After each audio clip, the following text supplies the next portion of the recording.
Hi, I'm David Norris and I'm serving up the perfect podcast, Pompey Platter with Russ, Daz and Haz. Play up, Pompey. He used to be a waiter, did David Norris. Well, he's served up the perfect cocktail here. Jarrett back to goal, Lang. Needs a bit of help. Goodness from Lang. What can he do?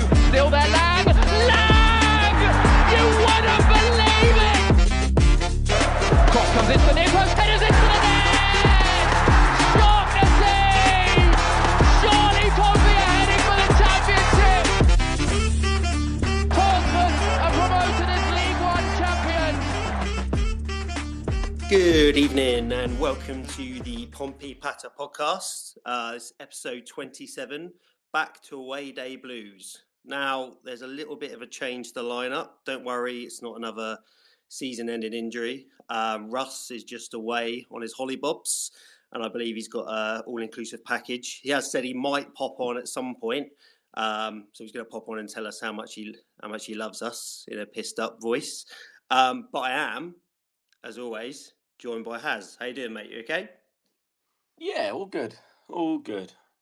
Lovely, lovely. Right, so we've got a few previews to talk about along with our Luton review, which we'll start with a Luton review.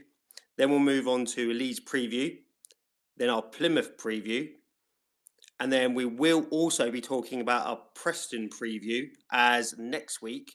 Obviously, we have the Chuck David Norris coming on, so we're going to just review Preston this week because as we can't do it next week because we're just going to be focused on Mr. David Norris.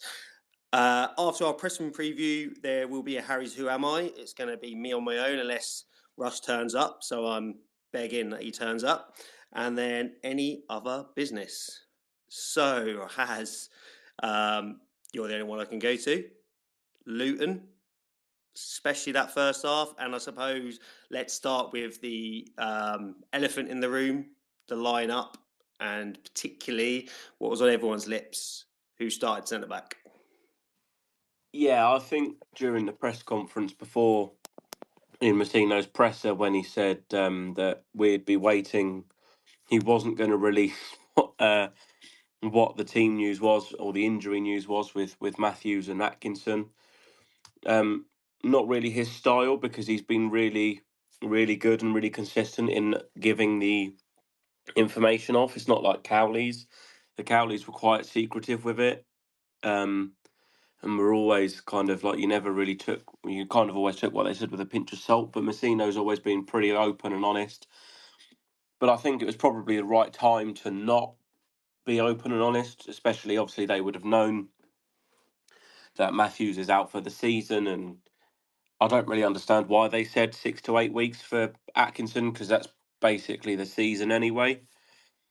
Even if he's back, he's not going to be fit to start, so the injury might have gone, but he's not going to be able to play for us again. So I think Rob Atkinson's probably played his last game in a Pompey shirt, which is a very upsetting thing to think about. Yeah. So when he said that in his presser, it was probably a bit of a clue to think of. It's not going to be. It was either going to be they're both going to start and they're both fine, or they're both out. And unfortunately, it was the latter. So yeah, it's a difficult one. When we saw the team sheet, we probably kind of half expected it. I think I did anyway, or even though it's not what I would have wanted, and probably most Pompey fans wouldn't have necessarily wanted that. But I can see why he's done it, because he obviously doesn't trust Towler enough, which does surprise me because last season when he came in, he did all right. You know, he came in against that Fleetwood away when we went to 3 at the back. He came in and played a good part in that. And even this season, obviously, he wouldn't have been starting, but he played at the beginning with Williams at centre-half. Then he came in and played again with the other injuries we've had, and then got dropped out again. So, especially the mistakes that Pack had made, not that, he's playing out of position, he's going to make mistakes, but in the previous games he played, there was a lot of attention on him, and he was kind of made the scapegoat as such, but it kind of felt like he was an easy target. So yeah, I get it, but I would have liked to see a proper, especially when you do have an actual centre back there and a left-footed one. It would have been nice to see him with Paul in Towler. Yeah, I thought Pack. Sorry, I was gonna say I thought Pack actually did all right apart from the goal.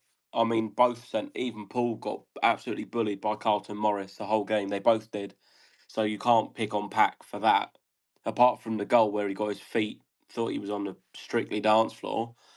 I thought he did okay, but he was much the same to Regan Paul. They both got bullied, as I said, by Carlton Morris. So yeah.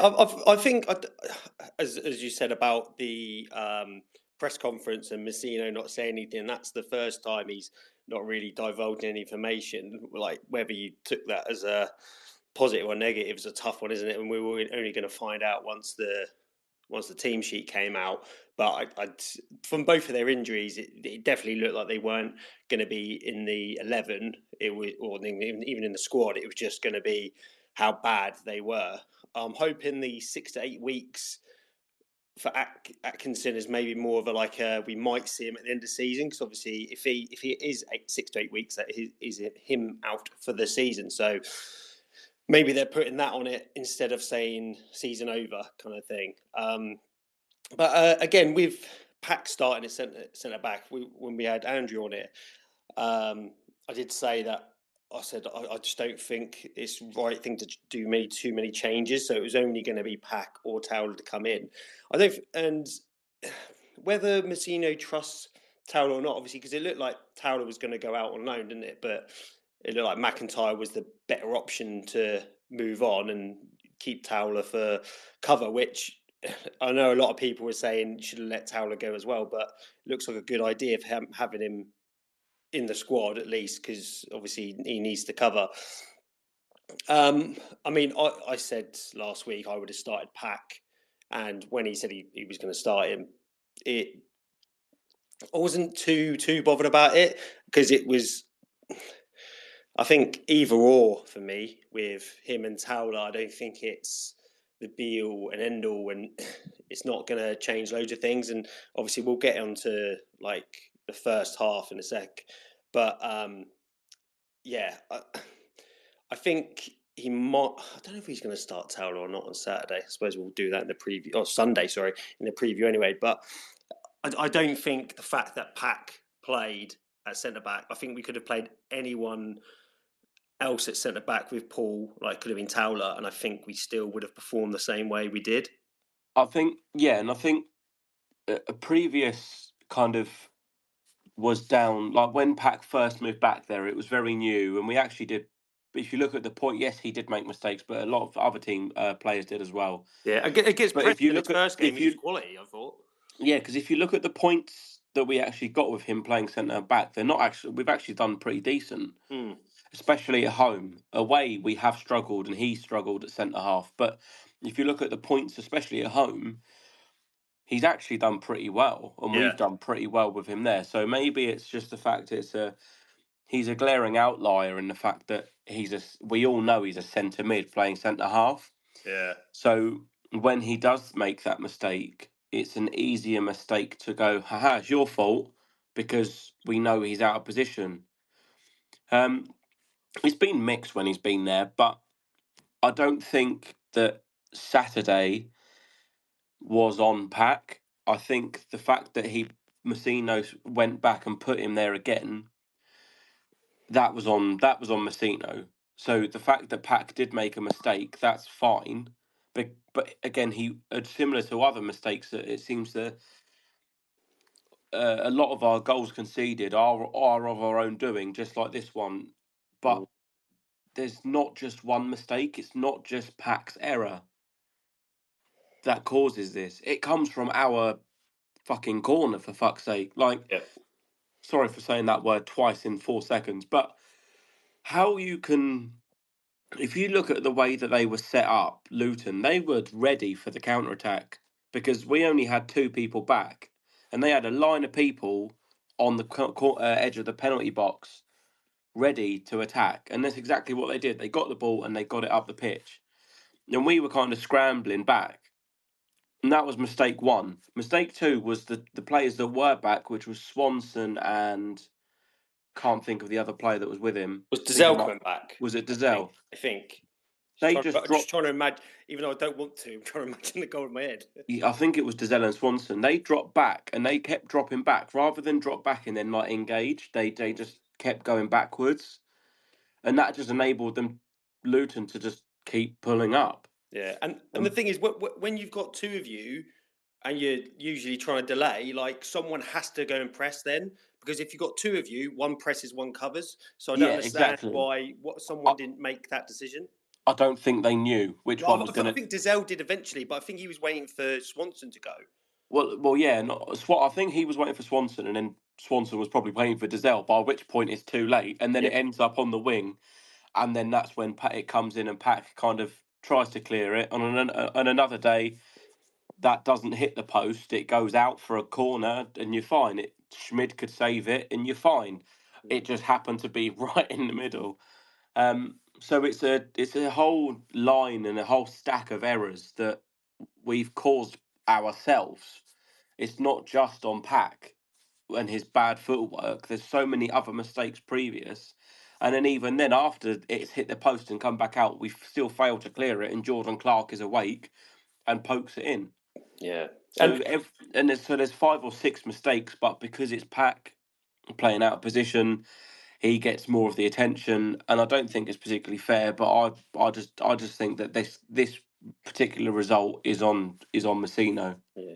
Oh, like obviously we disagreed with it. I think quite a lot in our WhatsApp group, like because when I first saw it, I thought I wanted to see Pack's like contribution to that like again, because it just didn't look right.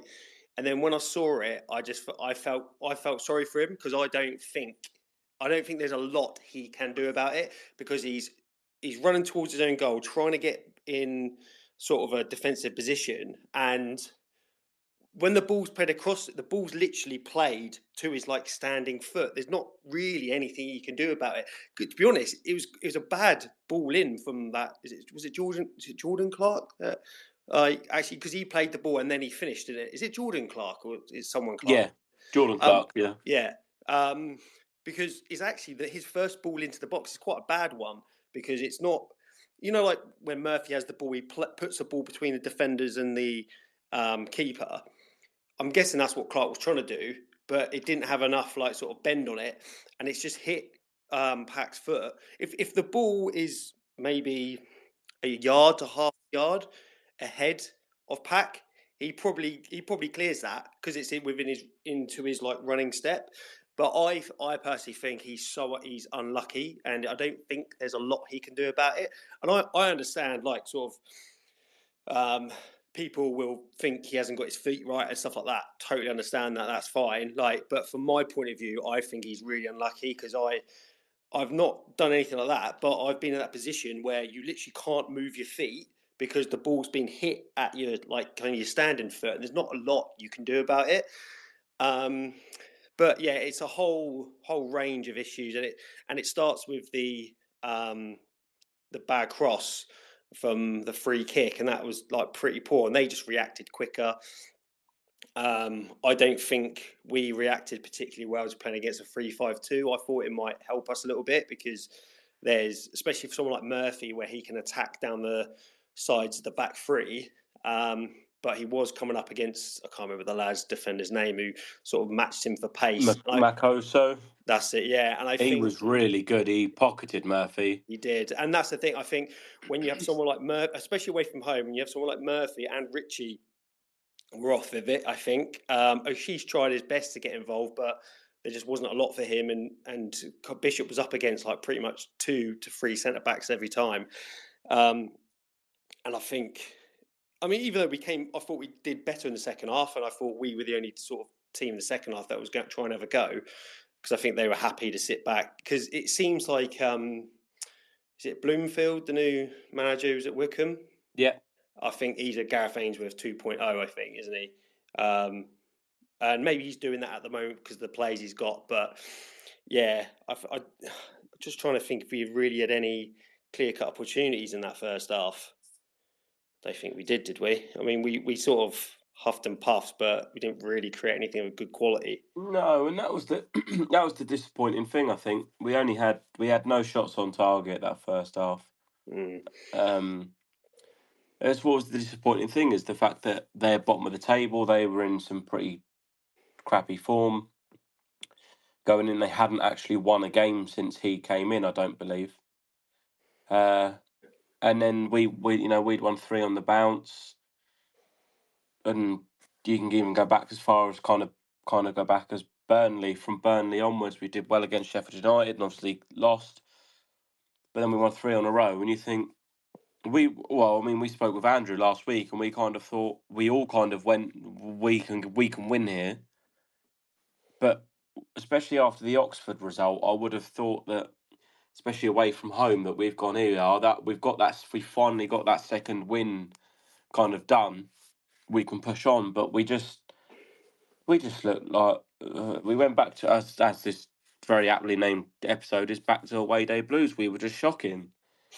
Yeah, I think both sides weren't like good, were they? It wasn't you wouldn't be mistaken to say that it looked like a League Two, League One sort of quality of fixtures. Yeah, I don't know whether the pitch had any part to play in that, or whether two teams battling towards the bottom. I know we're not worked down where they are at the moment, but you got a team that are fighting for their lives, and I think we shouldn't forget that Luton obviously just come down from the Premier League. They've still got some players in there who've played last season, and they've spent a decent amount of money. So out of all the teams in the bottom 3, they're probably a team that really shouldn't be down there, but they are. So I suppose at one point it was going to click a little bit, and I think it's just down to, I think the goal emphasised sort of the game, didn't it? Of the goal was no quality really, made by mistakes, and and that sort of was the whole sort of feeling of the game, wasn't it? Yeah, and it was just it was silly, and there were silly things from us, and it was the silly fouls. I mean, Dazelle and Richie getting booked out within the first 15 minutes is not ideal, especially as Dazelle being your central midfielder. And then Josh Murphy just needlessly just wiping out the Luton player on the halfway line. I just think there was just no need. He was obviously frustrated and annoyed, and I do get that, I really do. But there's just no need for that, and it just doesn't help the team. No, and that's the thing. I think this game feels like literally every time me and you have started to say something, we've been very Yeah, and that's and literally what the game was like, wasn't it, on the yeah, weekend? exactly. That's exactly how the game was, and how it felt. And I wasn't. I was annoyed at the performance, but overall, we're still in a good position. Yeah. It just felt like it was a game that we really, really could have taken advantage of. Because even Andrew said it last week, if we beat Luton, Leeds is a free hit, and then we beat Plymouth, we'd be on 45 points, and we're almost there with 9 games to go. Oh, we would that in that scenario, And we'd have basically been staying up. We're safe, yeah. In that scenario, But we're safe. we've now put a little seedling of doubt amongst us, because if we're going to stink the place out like that again, then we've put ourselves in such a good position. Those 3 wins in a row and pulling away. Yeah, we're still 8 points clear now, and there's plenty of football still to go, and we are in a good position. I'd rather be where we are now, and I would have bitten your hand off for that if you told me that we were 8 points clear with 11 games to go. Yeah. But I think everyone just expected a bit again. If the performance was there, but you come out on the other side of a bad result, then that you can kind of accept that. It's the fact that again the performance was just shoddy. Yeah, and there was just no intent. I think Messino struggles against the 3-3-5-2, because there was a couple of teams last year. It was Orient at home, wasn't it? They played a 3 at the back, and we got Wollop at home. Yeah, and I think especially when you play on a pitch, obviously, like in a stadium the size of Luton's, which is obviously, I'm guessing it's probably a little bit smaller than ours, which, I mean, we've been doing well in that instance, but I think if we come up against a 3-5-2 on a smaller pitch, I don't think that helps, because obviously they just pile loads of players into the centre of the pitch. And then if you've got really good wing backs, which Luton have, I mean, Doherty and Jones, Isaiah Jones, yeah. they're top quality. I'm surprised Doherty stayed at Luton. I would guess that if Luton got relegated, or whether they just about stayed up, he would be off. Oh, he'll be going to a top championship. It wouldn't surprise me if he went somewhere like Scum. Yeah, or if he went to like a team newly promoted, like, because that sort of seems to do now, isn't it? Newly promoted teams to the Premier League, instead of going out and buying like ready-made Premier League players. It's players that if they do get relegated, they're going to be all right to get them back up. And I think that's what Luton tried to do. But obviously at the moment it's not working. But so when you've got two quality wing backs like that, it's really, I think it's really tough to play against. And Luton, I think they just did a job on us, to be honest, especially in that first half. Second half, we made some changes. Obviously, I can't remember what the minute the changes were, and that, but obviously, Gordon came on for Richie at half time. Yeah. Then Murphy was taken off just after the hour mark for Yengi, and that's when we kind of went two up front. Then 73rd minute, Bramall and Sadie came on for Swanson and O'Sheesh. Mm-hmm. And then 81st, Devlin came on for Hayden. And by that point, we were playing a 3-5-1-2. Yeah. I would have liked to see Yengi earlier, to be honest, I think. Yeah, I'd have probably made a couple of those changes a bit earlier as well. But I think he wanted to kind of go for it, which we ended up doing. But also with a bit of be conservative about going for it and not end up losing 3-4-5. Yeah. Because if we then ended up that would have just killed our goal difference. And if we're going to end up back in that area, you want to have a better goal difference. Yeah. And that's the thing for me, especially when we're playing away from home, just making sure we're staying in the game. And that's what we did. We stayed in the game. Were the penalty shouts before or after Ogilvy's header? So I'm trying to remember. Like, I've tried to forget this game as much as possible, to be honest, because it was I can't actually remember either. Well, we'll start with Ogilvy's header anyway, because then we'll get on to the our favourite ref and his decisions. But that Ogilvy header, he's got to score. It's harder to miss. He's got to score. He headers that. He keeps it down, even if it goes straight towards the keeper. You're probably, the keeper's, even if he gets a hand to it, it's probably going in, because how hard he headers it, and from that distance, it's horrible. And when I've seen replay, I've tried not to watch too many replays, because it just annoys me. I'm not annoyed with Ogilvy, because he's done well and he's a real threat from things, but it's just what could have been. And especially, he's got to score there, isn't he? 100%. He just keeps that down, and it's in, and it's frustrating. And I'd probably be even more annoyed and frustrated and fuming if we weren't 8 points clear after that. Imagine if we were only like a couple of points clear of the drop zone. Yeah.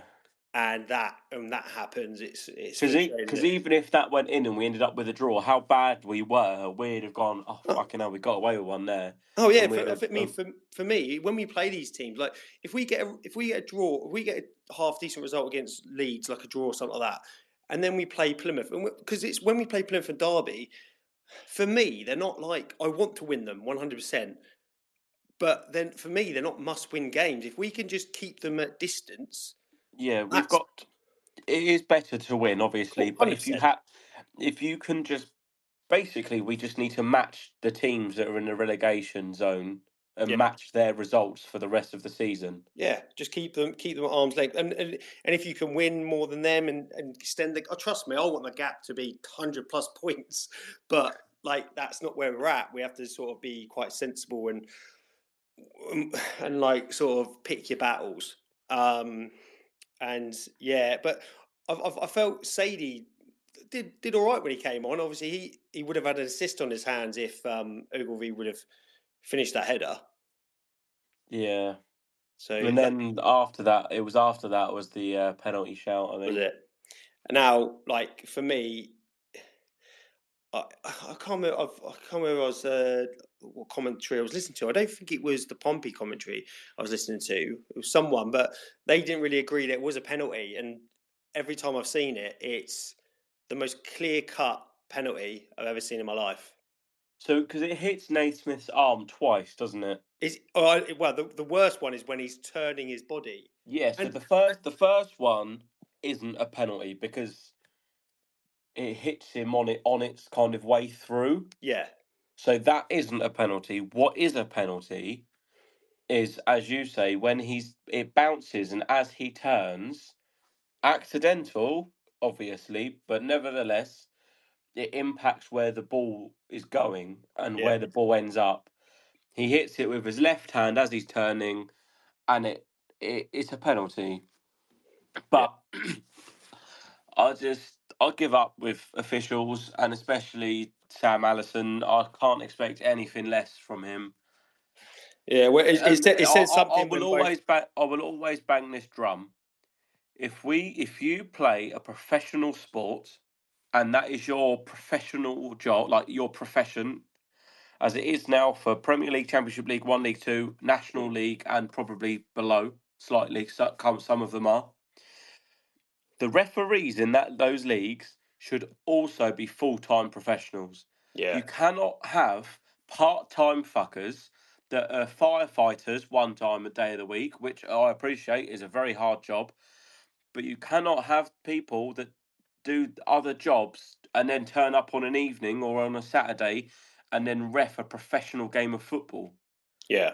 Because You need to all referees if you are in a professional league should be professionals too. yeah. And if that meant the clubs had to finance it, do it because they would be better at their job. Yeah, but like Sam Allison, he's not. I don't think is he actually refed in the Premier League. I know he's been involved in the Premier League. He's refed one game in the Premier League, I So think. how is he not full time? Even if he's Because refed one game, that's when they should be stepping up then to be in full time. yeah, but it was, I don't know. It's one of those things. Box They ticking used it as exercise, like that. a publicity exercise for me, to be honest. Because Yeah, that's otherwise what he it would have was. been refing again in the Premier League, which he hasn't been, has he? It says the same as the woman that did us versus Derby and was horrendous and then got promoted to the Premier League a couple of weeks after that as well. Well, that's it, isn't it? Like, It's a PR exercise and it makes it look good, but actually they're not good enough.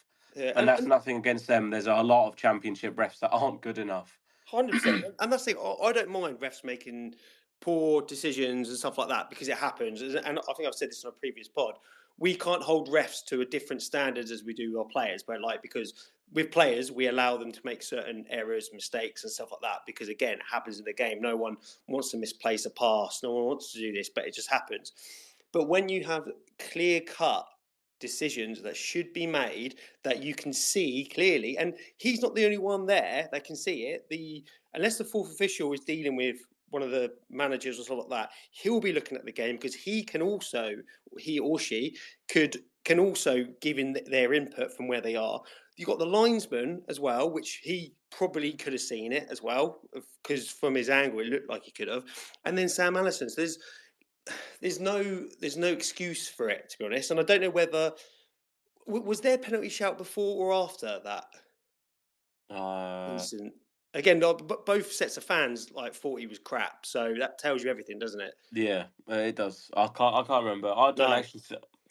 I don't think theirs was a penalty. No, neither do I. I don't think it was either. But that might just be the inner Pompey bias in myself. But yeah, no, I don't think that. I don't think that one was, to be honest. And there's been instances for us where I thought, that's a bit.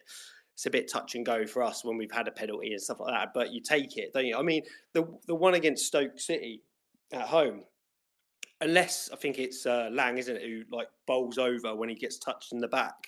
If he doesn't do it, he doesn't get the penalty. If as a defender, I'd be annoyed if that got given against me because just placing your hand somewhere doesn't mean you're pushing someone. And I thought that was a bit iffy. So, Yeah, but what good did come of that is Terry Devlin's right ping, wasn't it? Yes, that was the highlight of the game, wasn't it? Yeah. Was Terry Devlin cleared the ball and it hit Sam Allison right in the face. Yeah, and the thing is, Immediately, as soon as that happened, as much as I was happy for myself, my brain immediately went to Jeff Harris and how happy he would have been, because he is the number one supporter of the Sam Allison Supporters Club. So. And that's the thing. Like I saw a lot of people online saying, "Oh, it's disgusting," saying this about a ref and like getting kicks. But it's like it's one of those things in a football match which everyone enjoys. Like it's just funny, isn't it? Back when I was a kid and someone used to get like on the pitch trips over and they'll shout if she fell over and that sort of stuff. And then and like, do you mean when you're in a pub and you hear a glass smash and everyone starts cheering? It's literally childish, like fun stuff. And he was okay, obviously. If Sam Allison would have got hurt, then if he was seriously injured, then we'd be different. He got a ball to the face. It was funny. He got back up and carried on. Exactly. That's all it is. If he got seriously hurt or it knocked him out or something, we wouldn't be doing that same discussion. No, exactly. And and again that penalty incident is very similar to, as I was saying about Conor Ogilvy's header. That if we were a point or two above the drop zone and we didn't get that point because of the missed penalty shout, again, that would have felt a lot worse. But we're still 8 points clear. Live to fight another day. Has you got anything else you want to mention about the game? No, let's leave it. I'm fed up of that. Yeah, it's pretty poor, isn't it? Like, just do better away from home, lads. That's all we ask for. Yeah, and that's the thing, isn't it? I think we went into that game like with so many positives from the last 3 games. Okay, maybe we didn't play particularly well, but we played in a way where we were able to get results.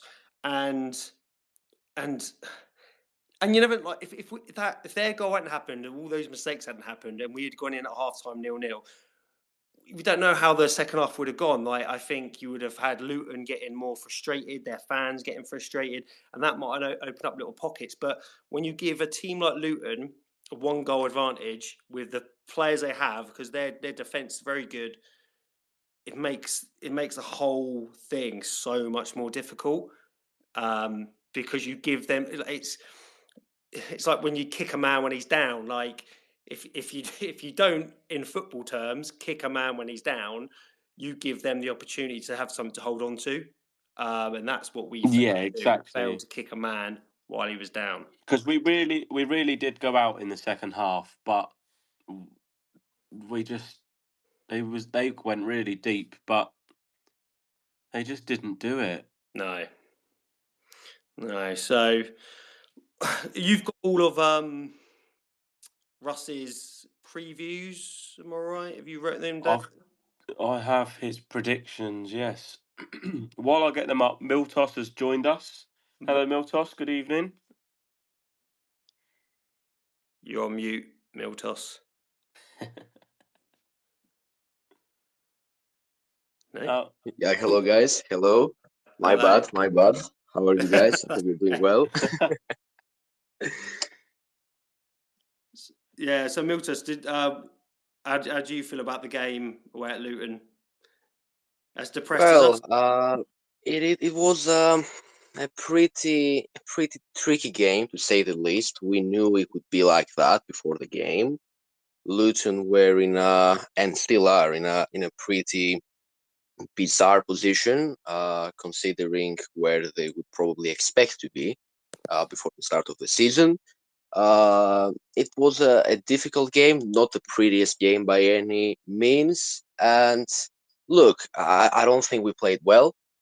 I think there is no dragging away from that, but I certainly don't think that it is a season-defining game, or that this loss is gonna hurt the team's morale in any enormous way.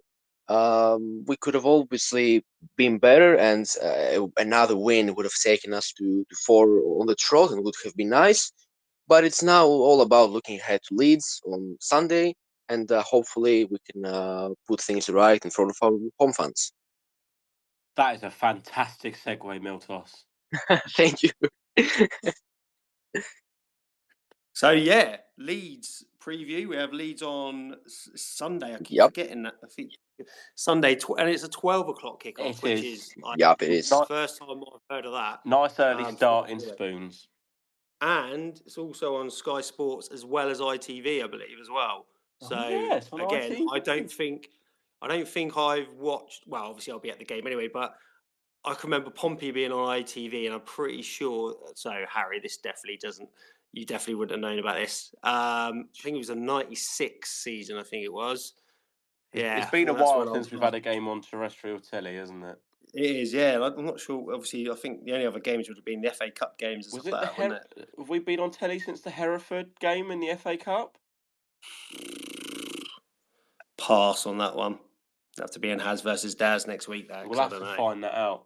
Have to, yeah. Because that was when Miles Story scored against us, didn't he? That was written in the stars, wasn't it? Yeah. So I've learned my lesson from last time. Is there any like sort of preview stats you want to put out there, like ref and that sort of stuff? Yeah. Well, talking of actually having a professional referee ref a game, we have a Premier League referee reffing our game against Leeds. Who's that? Robert Jones. He's done 16 Premier League games so far this year, and he's also been reffing in the UEFA Conference League and the Champions League qualifying as well. So we have a full-time man in the middle, which is lovely. I am just going to try. I would be impressed with that, but considering Mike Oliver, who's meant to be the best ref in the country, missed the Millwall high kick. Now, don't be wrong, it was a sending off, but he shouldn't be getting all this stick. But the fact that Michael Oliver missed that, it just tells you everything about our bunch of referees, doesn't it? But I think I do remember. I can't remember it was against. I can't remember what referee it was that ex-Premier League. I think it's Bobby Madley we had last season against Exeter, and I thought he was really good, to be honest. So you're hoping that maybe we get similar on Saturday. So Sunday. Robert Jones has reffed us twice on his way up to the Premier League, and that was in the 17-18 season. He reffed us away to Wigan, which was a 1-1 draw, and then he reffed our 1-0 loss away to Rotherham. So we haven't won a game, but he's only reffed 2 games, so you can't really go too much on that.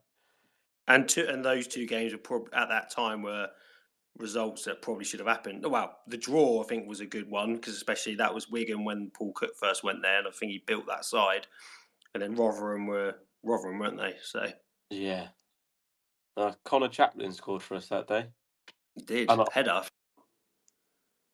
So I remember all Pompey fans took up the snakes and that, didn't they? Up to the ground. Yes. Which is interesting, but yeah. So obviously we're facing top of the table squad, and are starting to line up that for them is probably Premier League standard, isn't it? Even though I know they're going to win the league, aren't they? I think they are, yeah. And a lad who goes to my gym, he's a Leeds fan, and I've asked him if we could just call a draw now. He's actually said he wouldn't be too unhappy with a draw, considering what our home form is like. But yeah, it's shall I just go ahead and do my guess? Or do you want to put Russ's out there? So Russ is obviously he's not here, so he sent them to us before. He's gone for a 1-1 draw with Bishop to score. Lovely. Yeah, I think for us, again, what I was saying to the lad in my gym, that at home we can give anyone a game. I think Leeds are, because obviously I've mentioned the fact that we drew with both Burnley and Sheffield United at home, but I just feel Leeds are just a little bit of a different animal. They just look so much more dangerous, and I think, I don't know if you watched the Sheffield United Leeds game a few weeks ago. I loved watching that. That was a great game. Yeah, and that's the thing with Leeds; they just keep going and going. With Burnley, they look like they came for a draw anyway, but they kind of looked like they kind of gave up. They weren't interested in attacking. Where with Leeds, I think it'll be, even if I don't want to obviously say it, but if they're leading by 2 odd goals in the last like 20 minutes, they're still going to go for more goals, and probably they'll try and go for as many as possible. Yeah. Where I think the other teams don't, and Leeds have got the quality that can come off the bench and just like they replace quality with quality, don't they? So, but saying that, because we are at home, I'm going to go for the same scoreline as Russ, but I'm going to go with Murphy Ping. I knew you would. Thank you. So I am going to be... I know I said Mr. Negative isn't here, but I kind of the reasons you said, I just think Leeds will have too much. And it's not necessarily going to be down to us. I think it's just that Leeds have got, 8 or 9 Premier League players in their squad. Their biggest loss this season was 1-0 to Burnley. Yeah, that's their biggest loss so far this season. And I think it's only us and is it Preston or someone that have got a draw up at Ellen Road as well. Yeah, I think so. Which is mental, isn't it? Yeah, and as you said, that Sheffield United game seemed like a really big game. Obviously, they beat Sunderland as well away. So they're getting results against the other big boys in the league away from home, and they're getting the job done. So I'm going to go for a 2-1 loss, but again, as I said, it's more down to them being far superior. I'm not expecting anything, and I said a good few weeks ago that the Leeds game is a total free hit. There is no expectation on. I'm going there expecting to come away with as much as what I turned up with, which is nothing. Mm-hmm. And anything that we come back with that's more than that is an absolute bonus. Yeah.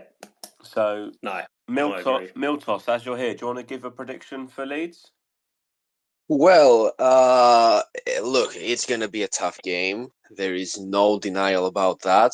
In my humble opinion, Leeds are probably the best team in the league. I happen to know a buddy here in Greece, because I am from Greece, and I happen to know somebody who is a huge Leeds fan. And although he doesn't really keep up with the rest of the championship, he knows about our home record that he's currently fearing us a little bit. He's kind of scared of us, and he's kind of skeptical as to whether Leeds are gonna come to Fratton and win. Look, I think head says loss. Probably, I think Leeds are gonna have too much for us to handle, but I think heart would be absolutely thrilled with a draw. I'm gonna be boring as well and say a 1-1 draw. Basically, no, I'm gonna go 2-2. I'm gonna go for a high scoring game. I'm gonna say I think Ogilvy is gonna be on the score sheets, and I'm gonna also go for a Golby Bishop penalty. I think that will do. Yeah, lovely. And that's the thing. I think because I was thinking, I'm looking at my 1-1 and thinking I probably should have gone for a more high scoring draw, because I can't see Leeds only scoring one, but I've got a feeling we might nick a draw out of it. So, but I'm going to stick with 1-1. Oh, that's I'd be fine. buzzing if we come out of a draw. Then buzzing. Yeah, and that's the thing. I think, especially against Leeds, it's not about the result. Obviously, we do want the result, but I think because it's Leeds and obviously they're top of the league and that sort of stuff, and I know we should be going in thinking we're going to win every game and that lot. I get that 100%, but to be a realist, you have to understand that it's not particularly feel that way all the time. Yeah, and I think it's important that we put on a really good show. That's it. When we move in to against Plymouth. If the performance is there, then you can't really expect a lot more. No. But there needs to be a lot better performance than Luton. Exactly. 100%. And I think that even if we were to take the Sheffield United game from a few weeks back, we obviously played against a promotion contender that day, and nobody was really anticipating us to come out with a result. But the performance that day was so good that it really gave us the platform to then go on and get the wins against QPR, Oxford, and generally have a good continuation from that point on. Yeah, 100% agree. Yeah, and that's the thing. It can set us perfectly up for Plymouth and Preston coming forward, because I know like Preston away is not like obviously it's a mid-table, isn't it? Clash technically. Hopefully, it could be by the end of the game against Plymouth. But it would be nice to sort of like the Leeds game, just give us that little bit of oomph going into another 3-game week. But yeah, so moving on to Plymouth. Do you want to start us off with Plymouth?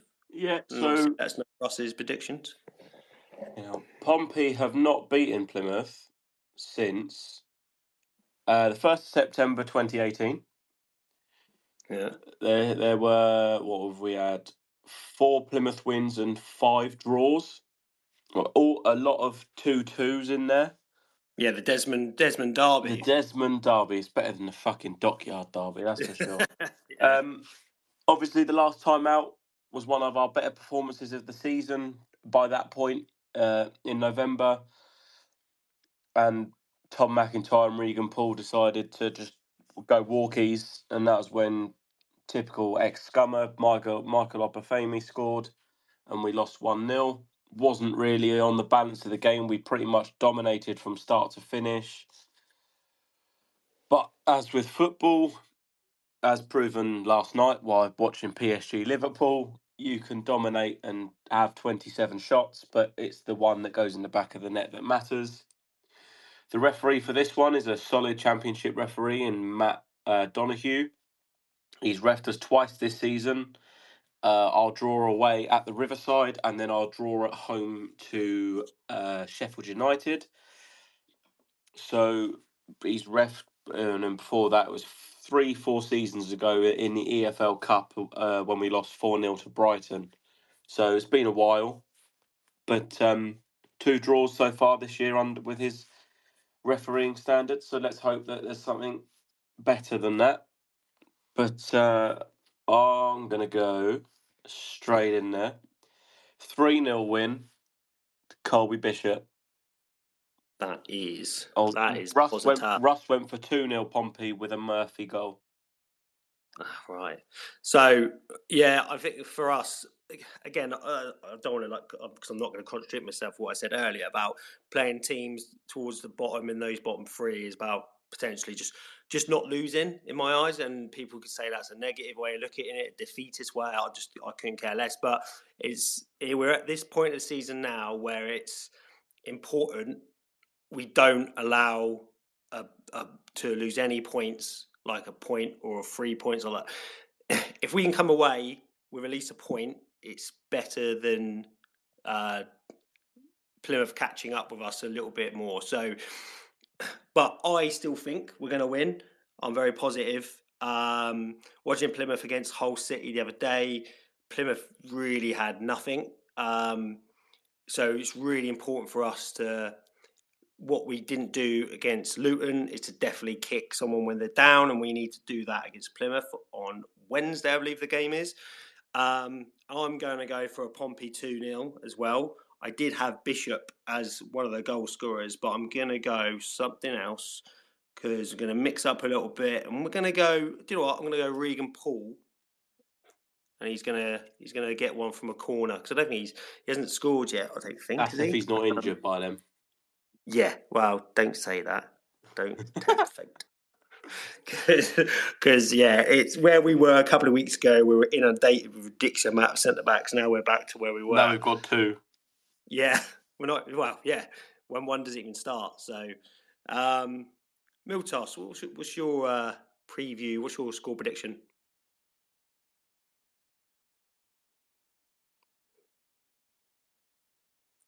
Miltos?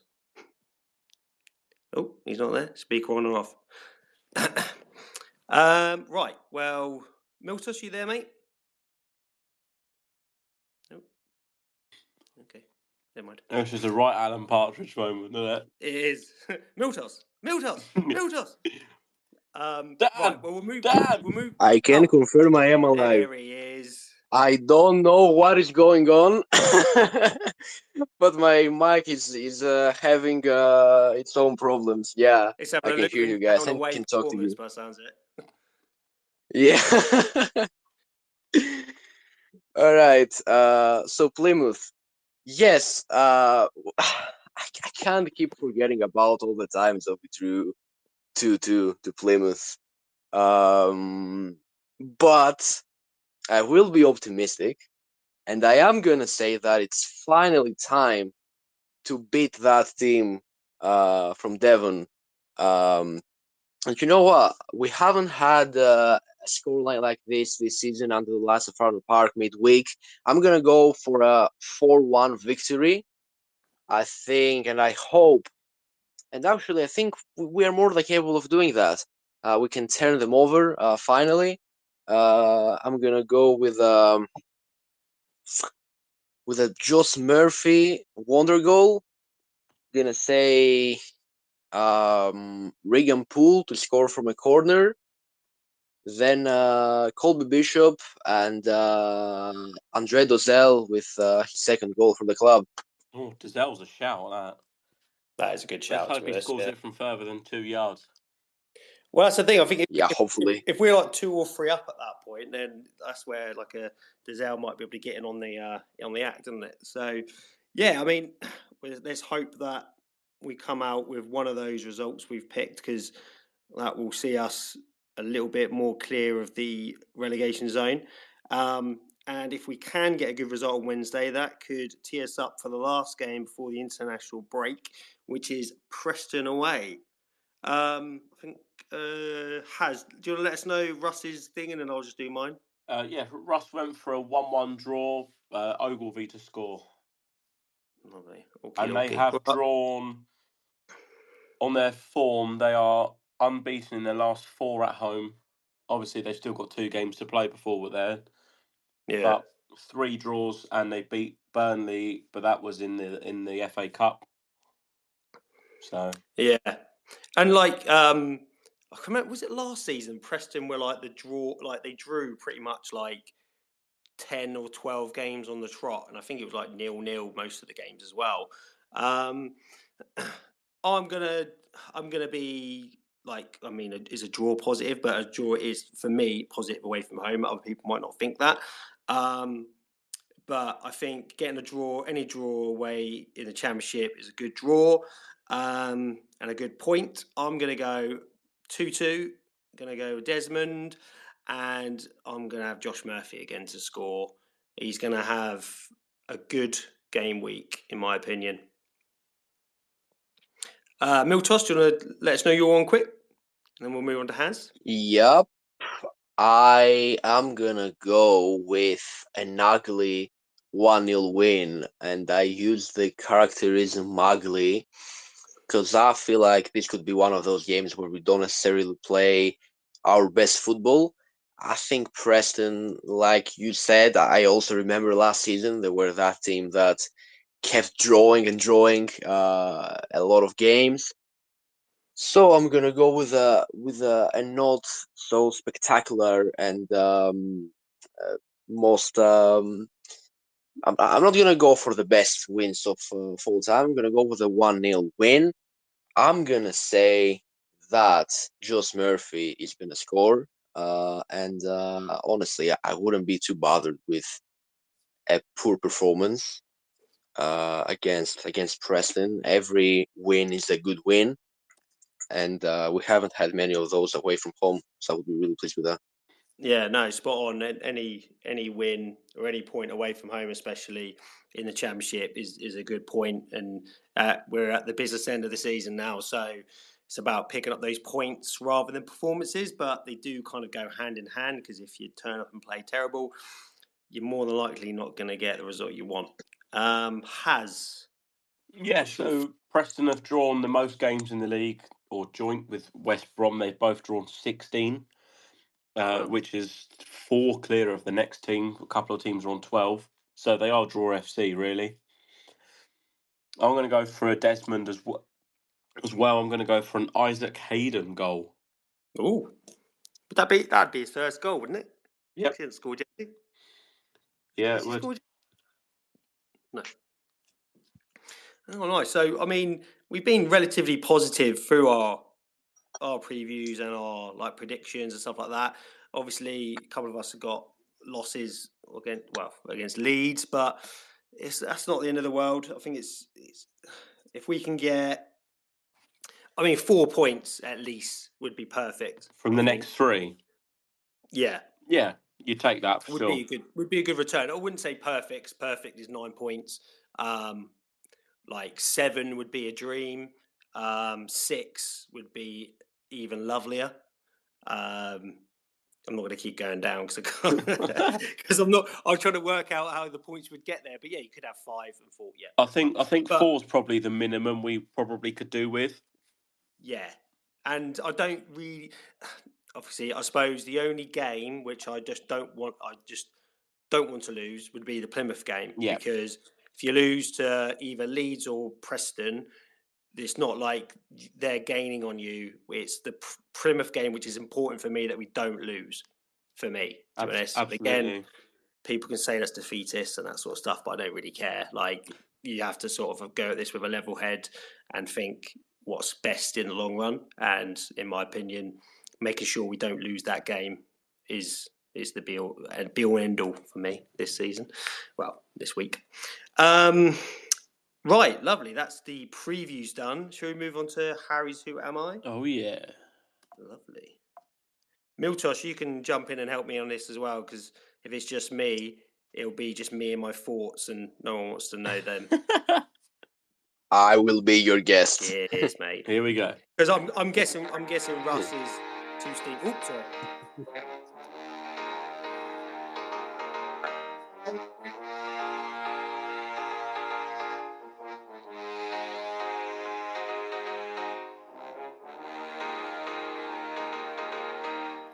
Did it?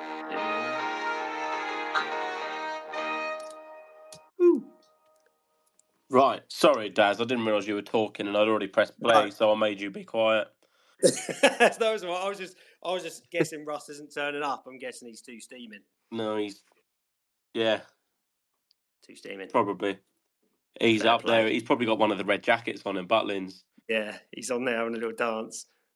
Getting his son to write graffiti in the toilets again. Well, I tell you what, I love Butlins. I'm quite jealous.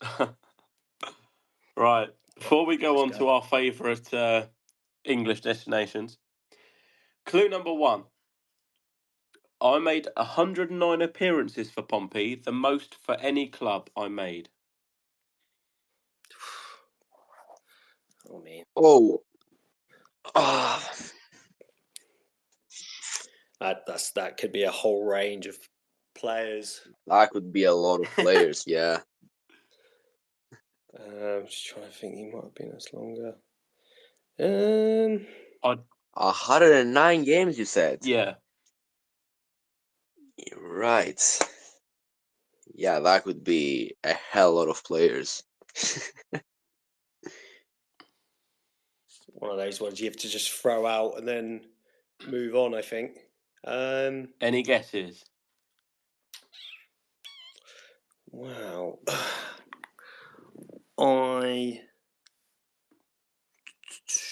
I'm going to go with Kevin Harper. Oh, I haven't even got up my naughty list. Where's that gone? That's not really good, is it? You can just do it if you want. You're shit. Miltos, you got a random guess? It's usually what happens. All right.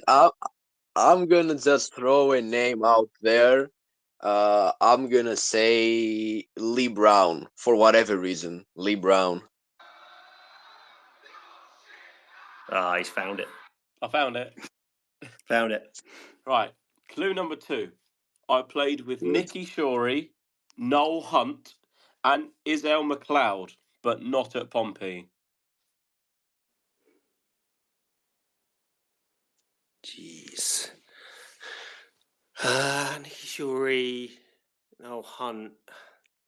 So I've got one play in my head, but I don't think he's made that many appearances for Pompey.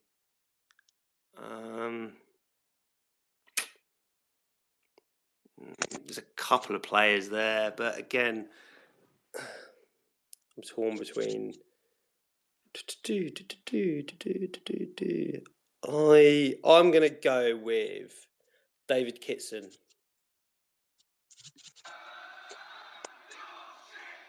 Yeah. Look, I'm a relatively young fan, and I mean, I don't really have the background for that long ago. So instead of just putting out a complete random name, I'm gonna have to pass on my turn here. I'm gonna be brutally honest. You're gonna still have to have this, I'm afraid, Miltos. So do you just want to Well, that's throw a the- random name out there? Yeah, because don't forget this is for me and Russ usually, and we're 90. We started Sport and Pomp in the 90s, so I think Harry has a more wide range of players to look at.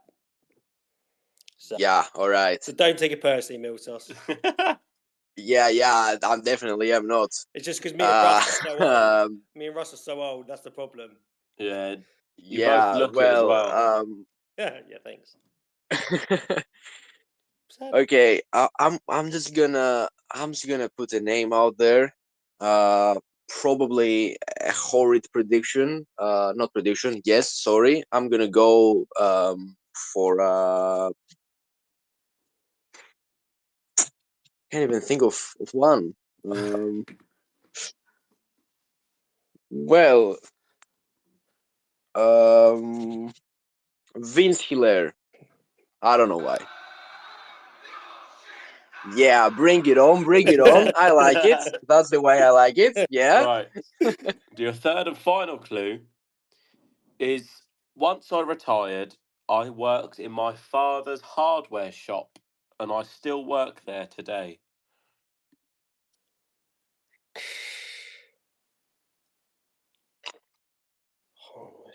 That's a good clue for someone who knows the answer. That's a really good clue, I think.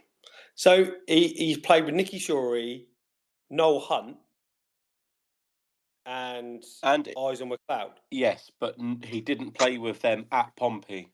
No. Did Eyes on McLeod ever play with Reading? Again, I've got this one player in my head, but I just don't think he played that many games for Pompey. No, he definitely didn't play 109 appearances for Pompey. Right. Jesus, who else played for Reading? Because he probably did play for them against Reading, but I can't think of unless because obviously Noel Hunt, he might have played with Noel Hunt in Ireland, and then played with Nicky Shorey somewhere else, but I don't know where else he played. And Eyes on McLeod pretty much played for every single club in the country. So that doesn't narrow it down. Oh, no, I don't think this is going to work. I can't think of any other. I think of any players that came from Reading or had been at Reading. Because it would have been, because obviously Nicky Shorey came to us. Did Nicky Shorey come straight to us from Reading, or did he go somewhere else before that? I think straight from, wasn't it? Because that was a long time, wasn't it? Because from when we played Reading in the Premier League, and obviously maybe in the Championship, he went to Bristol City for a season first. There you go. That might have been there. Because that was another way of seeing if I could get another club out of you as well that he played for. So it could be some Bristol City. Did he play for Bristol City? Eyes on McLeod played for Bristol City, isn't he? And who was the other player? So Nicky Shorey, Noel Hunt. Yeah. I'm literally just talking for the sake of it, to be honest. I have no idea. I think I'm doing the same right here. Do not expect me to find the player in question. I don't think my knowledge quite goes back to those years. This is painful. I'm going to push you for a guess so we don't sit here in silence too long. Okay, the only player I was thinking of, which I don't think it's him, was Glenn Little. Yeah, this is going to be a killer, isn't it? Miltos, you got anything? To be honest, mate, even if I say anything, there is absolutely no chance in the world it's that player. So I might as well pass on that one. Oh, you're gonna have to have this. Have you got like a little? Okay, I'm just gonna say one. I'm gonna go with Rich Hughes, the original Rich Hughes, not the director of football that we've got at the moment. But there is no chance it's him. So we move on. Yeah, come on. Yeah, So we've of course. Yeah. obviously we've lost because we've used 3 clues. But is there any other clues that we just try for fun? One more clue we can try for fun. Oh, I'll have to find you one now. All right. If not, don't worry. Just tell us who it is. So we'll go. But I'll just say he's a goalkeeper, just to get it out there. Goalkeeper. Yeah. Oh no, I've gone completely blank again. Who is it? Jamie Ashdown. I was gonna Jamie Ashdown was the first person that came into my head, but I was like, no, that doesn't make sense because I don't think he would. Who did he play when he played with Argyle McLeod? I can't remember. Jesus. Oh, he would have played with Nicky Shaw at Reading. Did he go alone at Reading at one point? He started his career at Reading. He did, didn't he? So he would have been there. With I think with Noel Hunt was there as well at that point. Probably would have been, yeah. Argyle McLeod, I think, was at Leeds when Ashdown was at Leeds, if I remember rightly. Yeah, because that was when we were. Was that the season we got relegated from the Championship? He went to Leeds in 2012. Yeah, because so did Varney and Norris, didn't they? I think all 3 of them went there. Yeah. Obviously, we can ask David next week, can't we? Yeah. Asking that question. But, yeah, so obviously... Oh, there you go. With Jason Pearce, David Norris and Luke Varney. I didn't realise... So Leeds just signed half of our squad. Which is not ideal, is it? When you just got relegated. Although, saying that, did we have a points deduction that season? Oh, we've had too many of them. Yeah, hard to narrow it down, isn't it? Right, well, never mind. Hopefully, we won't be back to, obviously, are we doing Harry's Who Am I next week? I have got one. Maybe you could ask David. We'll ask him if he wants to do one. Yeah, we can do that, yeah. So, I mean, I think we're down to any other business, I suppose. Is there anything you'd like to bring up, Has? Is there anything on your mind? Don't think I've got anything noted down for this week. Nah, neither have I. It's been relatively quiet. I mean, I think since we played Luton, obviously the results that came in on Tuesday were positive for us. We did say, didn't we, before the whole Plymouth game that as long as Plymouth didn't win, I think we'd be relatively happy. A draw or a whole win, because obviously it keeps the relegation zone at that 8-point difference, which was good. Cardiff lost to Burnley 2-1, but I suppose again, Cardiff. I think Cardiff will be all right. And then who else played? Who else played on Tuesday? It was Bristol City won away at Mill, didn't they? I suppose my only one thing I've got, I think obviously it's not Pompey related, is obviously, as I just said, about Millwall and their keeper situation Jesus against Christ. Crystal Palace, and then bizarre. It's all been blown out of a bit of proportion, I think, to be honest. Don't get me wrong, it's a horrible tackle, as in what's happened and the consequences and stuff like that. But he hasn't gone out to do Mateta like that. He's a goalkeeper that's come out of his box, he's panicked, and he's gone out to kick it, and obviously karate kicked Mateta in the head by accident, in my opinion. But I think it's all been blown out of proportion, hasn't it? Yeah, I think it has. But it needs to be updated. I mean, it reminded me of Sadio Mane on Edison, Yeah. but that wasn't bizarrely that wasn't upgraded from a 3-game No. ban, which is really weird.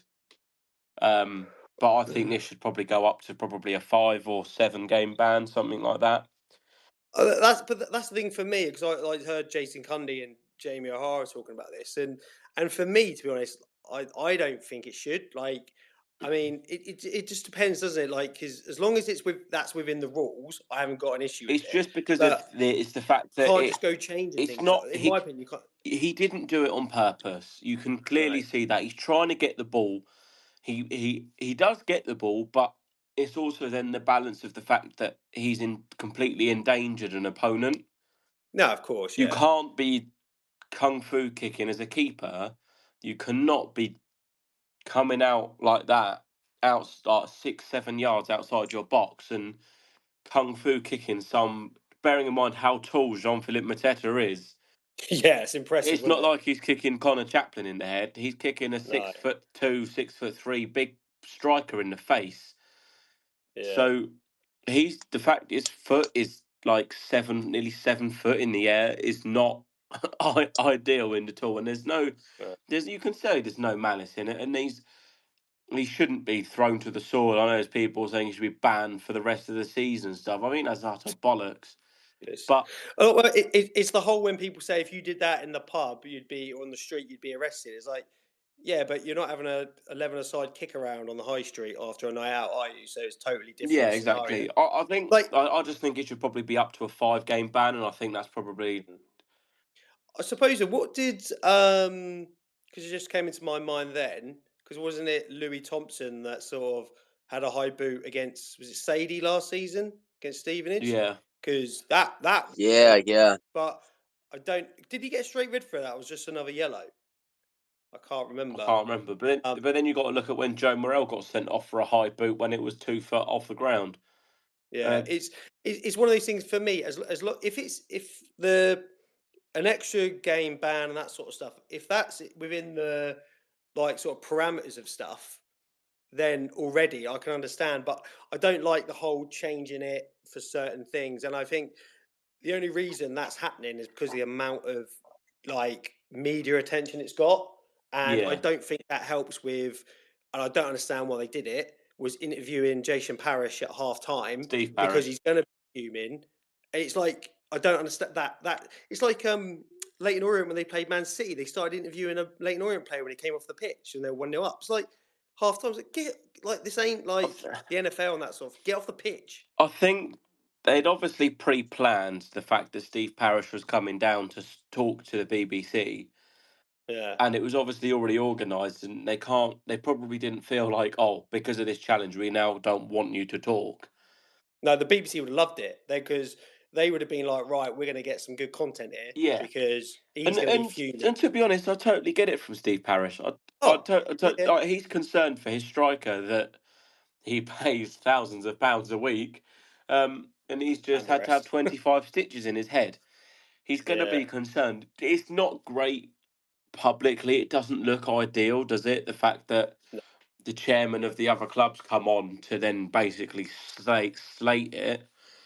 yeah, But it doesn't look great. But they didn't specifically wait for that challenge and going, oh, he's made that challenge. Let's get Steve Parish on. He would have already been coming on. It would have already been yeah, organised. It's just one of those things. But there's been all these threats and stuff for Robert, so I don't agree with that at all. He's made a mistake. He apologised. The club have apologised. He should get a ban for probably 5 games if it goes up, and then we move on.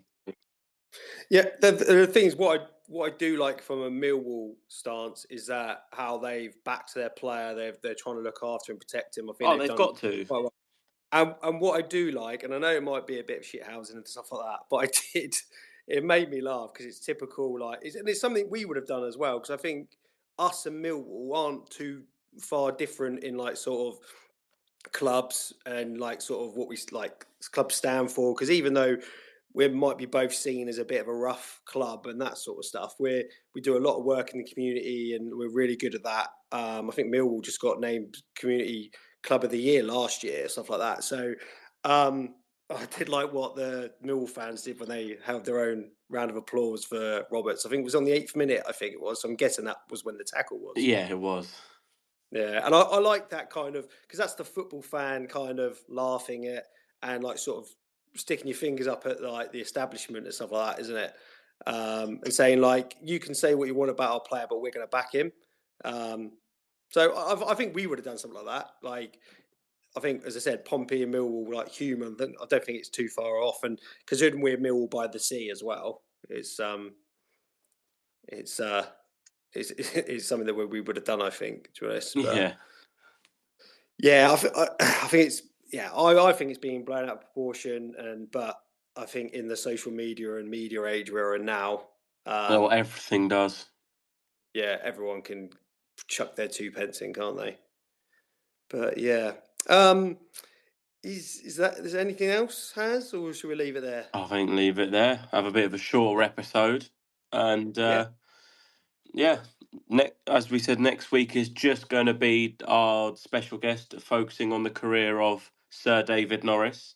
And then the week after we will review all of the games and that we've previewed, and then we'll go from there because it's international break, so there'll be less to talk about. So it makes sense for us guys more so selfishly to do that rather than fit in extra episodes. So yeah, next week, David Norris. Yeah, lovely. Yeah, so that's it. It's David Norris next week. So I feel like we'll be here same time next week. If you want to listen in on X, we'll be back on at 8:00 next Thursday. If not, we'll still be putting it up on the platforms afterwards as well. Yep. So you can get your dose of Pompey Patter on your favourite SoundCloud, iTunes, not iTunes, iPlay, that sort of stuff. Apple Podcasts, Spotify, SoundCloud, Podbean, God knows where else, Amazon Podcasts. Where you get all your podcast needs, that's what I was looking for. Basically, yeah. But yeah, thank you for this evening, Has. Thank you also, Miltos, for coming on. Thank you very much. It was an absolute pleasure, as always, guys. And I'm looking forward to the David Norris special next week. Perfect. Lovely. Well, obviously, it'd be good to see everyone down at the Leeds and Plymouth game coming up. And then anyone travelling up to Preston on next Saturday, safe journey. And until then, up the Blues.